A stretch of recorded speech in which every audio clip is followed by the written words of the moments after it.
नमस्कार बंधुगण जय जगन्नाथ। आसतु ओडियार किछि रूढ़ी विषय रे जानिबा। क्रियाहीन रूढ़ी। तो ये प्रथम आमर अंधर लौड़ी। अंधर लौड़ी अर्थ असहायर साहा।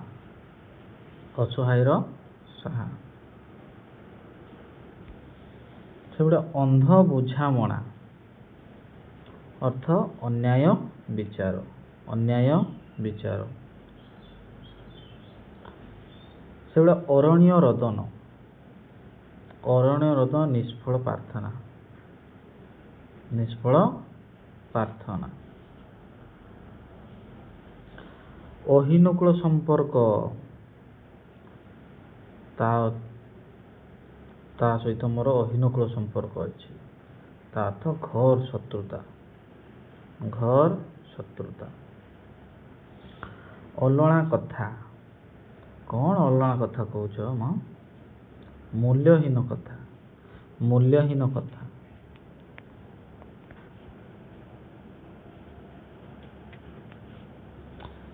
अल्प विद्या भयंकरी। अल्प ज्ञान जोगु आमे अपमान हेबा, अपदस्थ हेबा।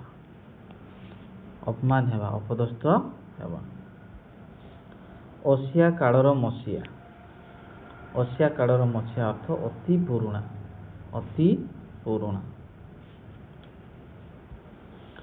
अकल गुडुम। अकल गुडुम अर्थ बुद्धि बणा हेबा। बुद्धि बणा हेबा।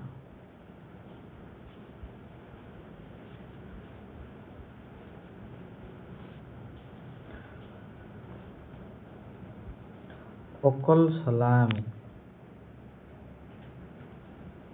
अकल सलामी कौन? कौन सी व्यक्तिर उपदेश परामर्श प्रवचन को ताहार उपरे प्रयोग करे। अकल सलामी। आकाश कुसुम। आकाश कुसुम नुआ स्वप्न। नुआ स्वप्न देखिबा। आकाश कुसुम नुआ स्वप्न देखिबा। आपना सुना भेंडी। आपना सुना भेंडी तो निज लोक अयोग्य हेबा। निज लोक अयोग्य हेबा। तापर ऊपर ठाउरिया। गभीरतार अभाव, सारवत्तर अभाव। ऊपर ठाउरिया। उपरी माल। उपरी माल मागणा मिलिबा। कौन? उपरी माल अर्थ मागणा मिलिबा।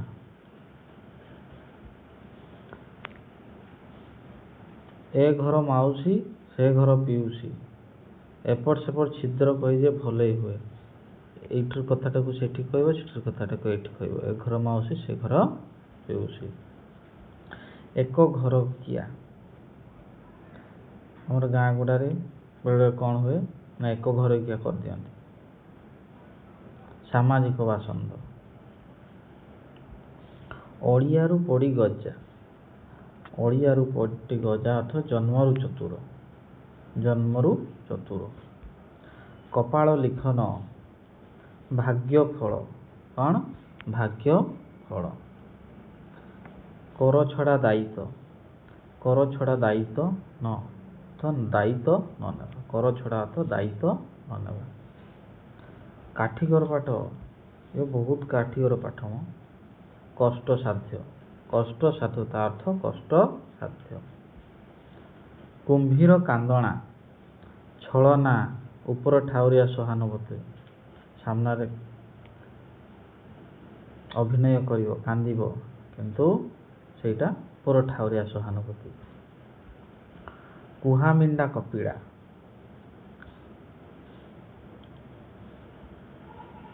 अर्थ से कथा कहे मात्र काम करेनि, अधिक कथा कहे। से बहुत कुहामुंडा कपिड़ा रे हो। से कथा कहे मात्र काम कम, काम करे नाही। कूप मंडूक अर्थ संकुचित परिवेश रे बढ़ी। संकुचित परिवेश रे बढ़ी। खत गदारे पद्म। ପ୍ରତିକୂଳ ପରିସ୍ଥିତିରେ ପ୍ରତିଭାର ସ୍ମରଣ।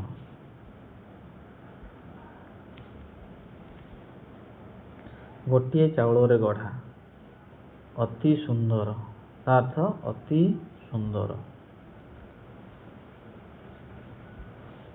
ଗୋଠ ଖଣ୍ଡିଆ, ଗୋଠ ଖଣ୍ଡିଆ। ଅସାମାଜିକ ବ୍ୟକ୍ତି ଗୋଷ୍ଠୀରୁ ଅଲଗା, ଅସାମାଜିକ ବ୍ୟକ୍ତି ବା ଗୋଷ୍ଠୀରୁ ଅଲଗା। ଘର ଢିଙ୍କି କୁମ୍ଭୀର, ଘର ଢିଙ୍କି କୁମ୍ଭୀର ଅର୍ଥ ନିଜ ଲୋକ ଶତ୍ରୁତା ହେବା। ଘର ବୁଡ଼ି ପାଣି ଆଣ୍ଠୁଏ, ଘର ବୁଡ଼ି ପାଣି ଆଣ୍ଠୁଏ ଅର୍ଥ ସେ ରୂଢ଼ିର ଅର୍ଥ ଅବସ୍ଥା ଅସମ୍ଭାଳ ହେବା, ବିପଦ ଉପରେ ବିପଦ। ଗୋଟେ ବିପଦ ଆସିଲା ପୁଣି ଆଉ ଗୋଟେ ବିପଦ, ଏକାହିତ ବିପଦ ଆସିବ, ଏଇଟା କହୁଛ ବିପଦ ଉପରେ ବିପଦ। ଘଷା ବଳଦ, କିଛି ନ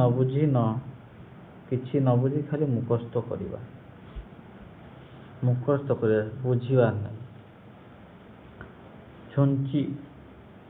ଛୁଞ୍ଚି ମାରି ପରୀକ୍ଷା ବା ପରଖ, ତା ଅର୍ଥ ତନ୍ନ ତନ୍ନ କରି ଦେଖିବା। କୌଣସି ଜିନିଷ ସେ ଦୋଷ କାଢ଼ିବା ପାଇଁ ଛୁଞ୍ଚି ମାରିବା, ଦୋଷ ଖୋଜିବା, ତନ୍ନ ତନ୍ନ କରି ଦେଖିବା, ଦୋଷ ଖୋଜିବା ମଧ୍ୟ କହିପାରିବା। ଛକା ପଞ୍ଝା, ଛକା ପଞ୍ଝା ଉଭୟ ପ୍ରକାର ସତର୍କ ଭାବ। ଜପାମାଳି, ଜପମାଳି ତ ଅତି ପ୍ରିୟ, କ'ଣ ଅତି ପ୍ରିୟ। ବର୍ତ୍ତମାନ ପାଇଁ ଏତିକି ରହୁଛି। ନମସ୍କାର।